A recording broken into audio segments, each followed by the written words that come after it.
السلام عليكم اخواني اخواتي، مرحبا بكم من جديد في قناتي وقناتكم نات كرياسيون اغي كويزين. كنتمنى تكونوا كلكم بخير وعلى خير ان شاء الله في احسن الاحوال، ويا ربي يرفد علينا هذا الوباء وندخلوا الوليدات يقراو في خاطرهم والاباء يكونوا حتى هما مرتاحين على وليداتهم ان شاء الله يا ربي. اليوم جيت بغيت نتقاسم معكم واحد الوصفه ديال لي زيمانسي دو بولي اللي غادي نديرها بلا كريم فريش، لا كريم ديال الطياب وبالشامبينيون ولا صوص صوجا. اذا غادي تبقاو معايا باش تشوفوا المقادير ديال هذه الوصفه والطريقه ديال العمل ديالها. اذا هنا كناخذوا الصدر ديال الدجاج او لا دند اللي بغيتيو، كنقطعوهم على هذه الطريقه هذه. ها نتوما كتشوفوا رقاق هكذا دي زيمانسي، كناكلوهم في لي ريستورون بالثمن. حنا هنا بغيت نعطيكم لا غوسيت وتبقاو تصوبوها لوليداتكم في الديور. هذه وصفه كتجي سهله وخفيفه وكتجي لذيذه. اذا غناخذ هذا الصدر ديال الدجاج وغنقطعوه هكذا كيف كتشوفوا، شرائح رقيقه طويله على الطول ورقيقه، ماشي قطع مدورين، لا كنقطعوهم على شكل شرائح رقاق.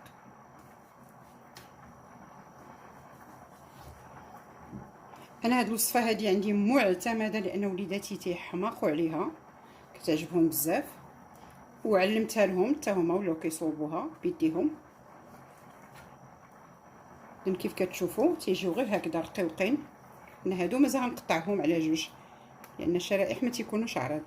بهذه الطريقه هذه كنتمنى تكون الصوره واضحه وتكون فرجه ممتعه ان شاء الله وتستافدوا منها، وصفه لوليداتكم ولنفسكم. انا هنا غنقطع هذا كله هكذا رقيق، ما خصناش نديروه غليظ بزاف. انا ديجا عندي مغسول مزيان ومقطر، وإلا درتو عاوتاني غسلتو عاود دوزيام فوا غنعاود نقطعو. ها نتوما غنغسلو عاوتاني من بعد ما قطعت هذا، غنغسلو عاود كله ونديرو يسقطر في واحد الشبيكه، ونرجع معكم نوريكم تتمه الوصفه. اذا هنا بعد ما غسلت لي زيمانسي ديالي وقطرتهم، غادي نعصر عليهم واحد شويش الحامض. نعصر عليهم واحد شويه الحامض لان كنعرفوا ان الدجاج شويه تيكون مصفر واخا كنغسلوه مزيان، وفي نفس الوقت هذا الحامض اللي غنعصر عليه غادي يساعدو في الطياب باش غادي يجينا رطب. دونك غير شويش غنعصر ماشي بزاف.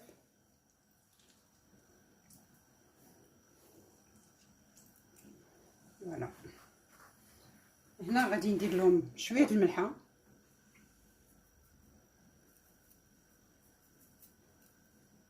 وشويه ديال الفلفل الاسود الابزار، ما غاديش نكثروا، غير شويه شويه.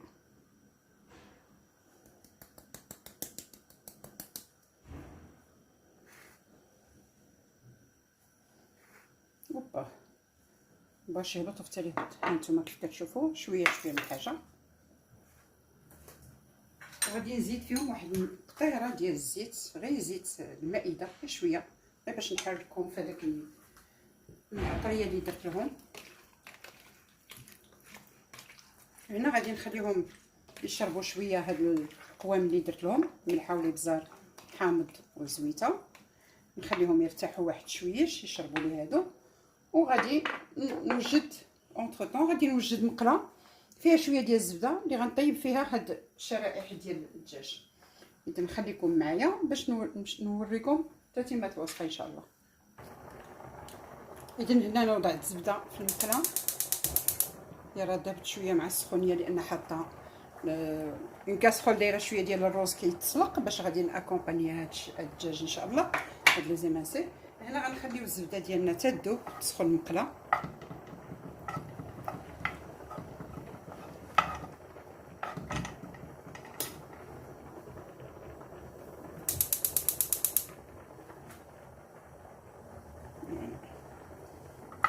عندي واحد البوطه مشيره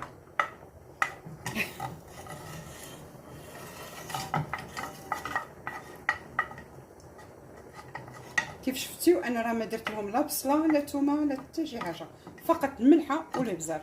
اللي ما بغاش يطيبهم في الزبده يمكن له يطيبهم في الزويته عاديه او زيت العود او اللي بغا، داكشي كيبقى الشهوه ديال كي تيقولوا الشهوه ديال النفس كل واحد. انا كيعجبوني نديرهم في الزبده، كيجيو لذاذ.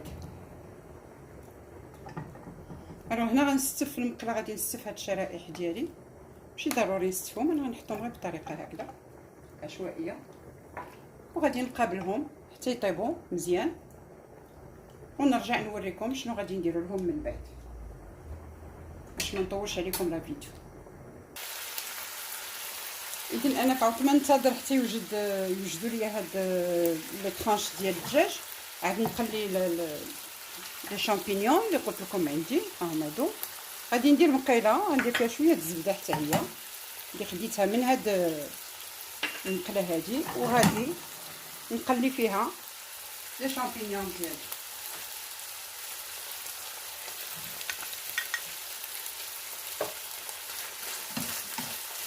زي ما نسيهم هادو قربوا يوجدوا.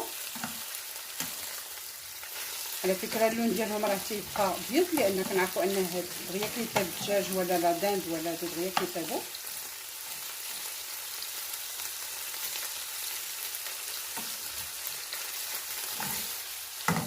هنا غنقلي هاد الشامبينيون،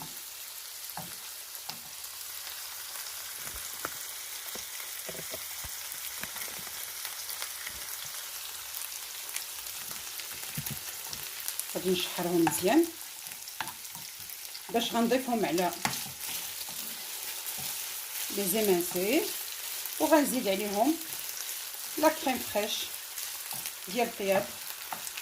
كل واحد يمكن له يخدم الماركه اللي بغا، النوعيه اللي بغا. كاين بزاف التشكيلات، كاين مثلا هذا الشكل هذا تيجيو دي بواط صغار، كاين بحال هذه اللي وريتكم الاولى هكا. هنا غادي نستعمل هذه التاليه اللي وريتكم هي اللي غنستعمل. اذا على ما يتشحروا ليا لي شامبينيون غادي نطفي على الدجاج لان راه وجد صافي. كيف كتشوفوا ها هو دا وجد طاب رطب غزال، الريحه ديال الزبده طالعه منه كتشهي. انا عزيزه عليا الزبده. كاينين الناس اللي ما تيبغيوهاش، يمكن لهم يصوبوا في طيبوا بالدجاج بالزيت البلديه ولا بزويته روميه ولا اللي بغاو. هنا غنشحر هادو، غنزيدهم واحد شويه د الملحه،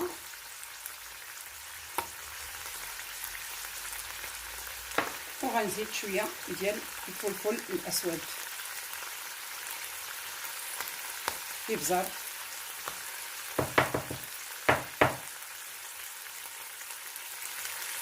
وانا شاده القرعه كنقول علاش ما بغاش يهبط. فوالا دونك غير شويه ما نكثروش، واللي تيبغي الحار يمكن له يكثر.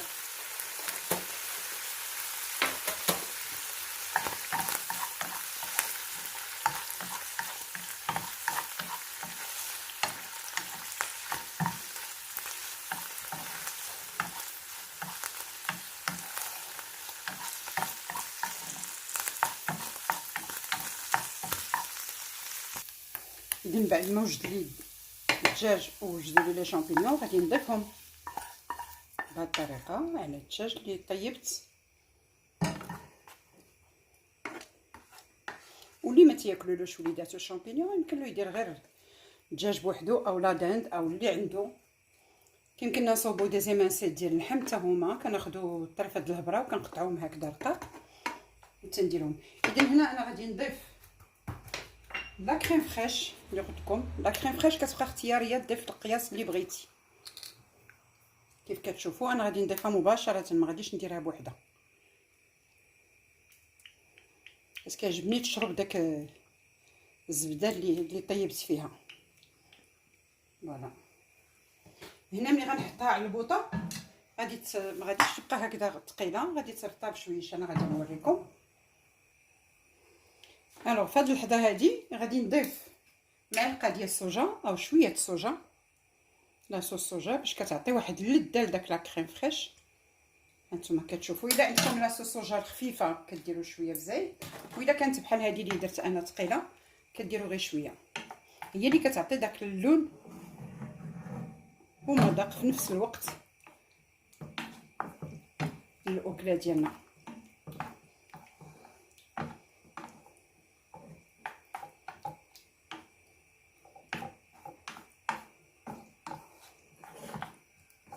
حنا غادي نكملوا بالطياب. كيف كتشوفوا ما زدتو حتى شي حاجه. كاينه لا كريم فريش اللي كتكون خفيفه، الا بغيناها تعقد وتجي هكذا شويه خاطره كنزيدوا فيها اما معلقه ديال مايزينا ولا معلقه ديال الدقيق الابيض ديال الفورس. هنا انا غنبقى كنحركها حتى يزولوا هاد الزبده هذه اللي هنا في الجناب ما تبقاش كتبان نهائيا. اذا البنات انا هنا خديت الرز سلقته، الرز الصفر سلقته بشويه ديال الملحه وواحد القطيره ديال الزيت، ومني برد وقطرته مزيان زدت فيه واحد شويه ديال الزبيب. كيف كتشوفوا غير كميشه الزبيب. سمحوا لي لان تمسحت لي اللقطه اللي كنت انا حسبني راني كنسجل ساعه جبرت راسي ما كنسجلش. هنا غادي نعاود لكم من جديد. غادي ناخذ كاس ولا شي حاجه اللي غنعمر بزلافه ولا اللي بغيتيو باش تزوقوا. غادي نعمرها بهذه الطريقه، نبرك عليها مزيان، كنضغطوا عليها مزيان باش يقبط لنا لا فورم ديال الكاس. صدقوني ان ملي كديروا هاد الحاجه حلوه مع الحاجه المالحه تتعطيها واحد اللذه خارقه، كتجي شي حاجه يا سلام. بون سمحوا لي ننظف، ما تنبغيش ندور. انا بحال اللي شاف كوزيني كنبغي ملي نكون كنصوب شي حاجه ننظف البلاصه ديالي.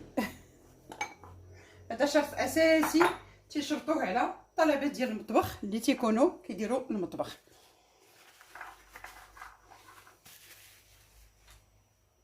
اذا هنا غنضغط عليه مزيان باش ملي يهبط ما يتحلش، باش ملي ننزلو في الغطار ما يتحلش.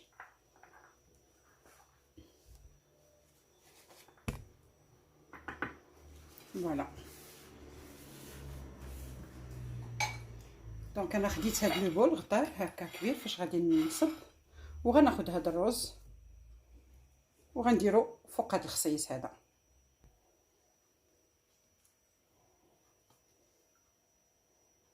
فوالا نتوما كتشوفوا كي تيجي الطريقه ديالو، التقديم ديالو كيجي رائع. هنا خديت قشره ديال المطيشه، لقيت مطيشه خديت لها القشره ديالها غنصوب بها وريضه. هادشي لا ديكوراسيون كتبقى اختياريه. هانتوما غنزلها هنا من الفوق باش كنعطيو واحد الجماليه للطبق ديالنا. هنا غندير واحد الزيتونه كحله كيف كتشوفوا، كنعطيو جماليه للاطباق ديالنا باش كيعطيو حتى ملي كتنزلهم تيفتحوا حتى الشهيه للاكل. دابا جا الدور ديال لي زيمانسي ديالنا اللي جهزنا.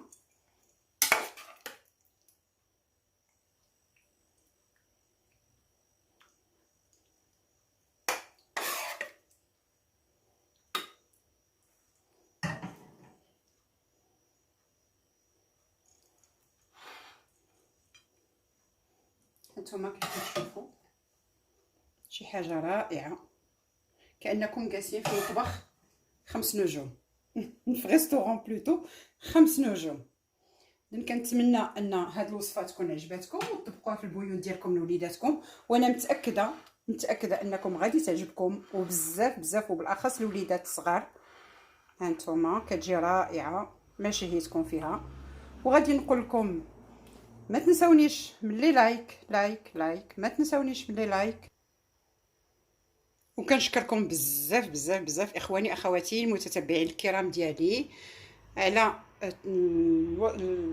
لي كومونتير اللي كديروا لنا، اللي كيزيدوا يعطيونا قوه وباش نزيدوا حنا عاوتاني نعطيو الجديد. اللي كنتمنى انها تكون كانت فرجه ممتعه، وكنقول لكم بالصحه والعافيه، والى فيديو قادم ان شاء الله. وما تنساوناش من لي لايك والدعم ديالكم والبارطاج مع الاخوان والاصدقاء باش تعمل فكره ويستافد الجميع. مع السلامه.